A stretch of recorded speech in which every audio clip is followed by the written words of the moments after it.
Only a small percentage of people that watch our videos are actually subscribed, so if you end up liking this video, please consider subscribing. It's free and you can always change your mind later. Thanks and enjoy the video.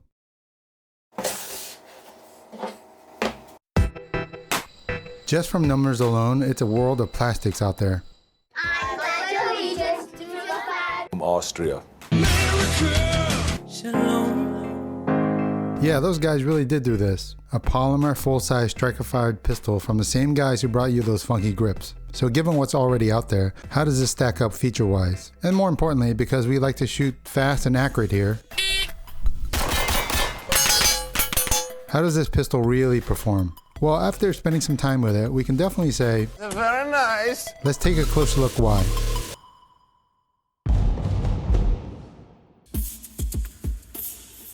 If you want a pistol to perform, it's got to feel pretty good in the hands and have all the rightly sized controls in the right places when you need them. First and most importantly, it's got to fit your hand so the pistol isn't sliding around under recoil. Out of the box, the standard backstrap fits both our hands pretty well, so if that's not the case, IWI's got you covered since it has interchangeable backstraps. Secondly, it's got front and rear serrations on the slide for all the press checks, clearance drills, and overhand reloads you can handle. So when it comes to controls, we saw some things to think about. You're probably well aware of this thing, the Glock extended slide release lever. Taking a cue from that, the Masada opted to have a large one as standard config, and it's got the same issues, in that if you grip the gun too high with too much hand meat on the release lever, you're going to get slide lock when you're not expecting it. So your mother was right, go easy on the hand meat.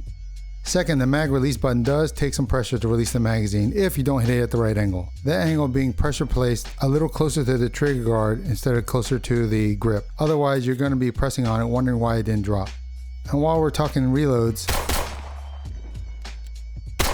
note the size and shape of the mag wall in relation to the magazine lips. You can already see some hard edges there, so on occasion you might see this, especially if your mag is angled out too wide during your insert. I think maybe once the mag feed lips start wearing in and smoothing out some more, we'll likely see this hang up occur less, although I can definitely see that if you add a little bit more bevel to the mag wall, it could definitely help things a lot. Now that we've taken a look at the controls, let's take a closer look at how that really shoots.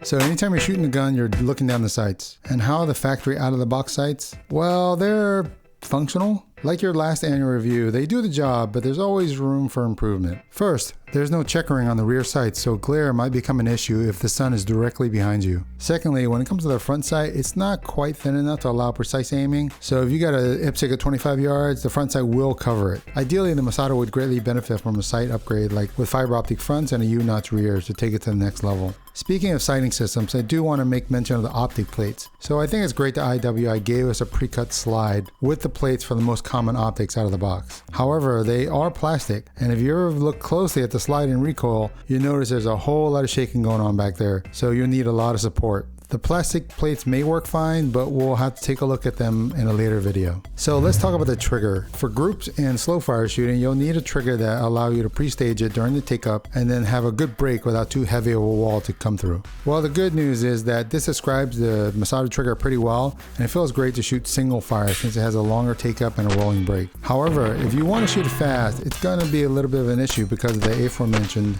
longer take-up. Additionally, even after the first shot, you have to deal with a long reset. So you will feel like you're waiting for the trigger reset even when you're shooting fast. Once a third-party trigger is available, I consider it a must-have upgrade.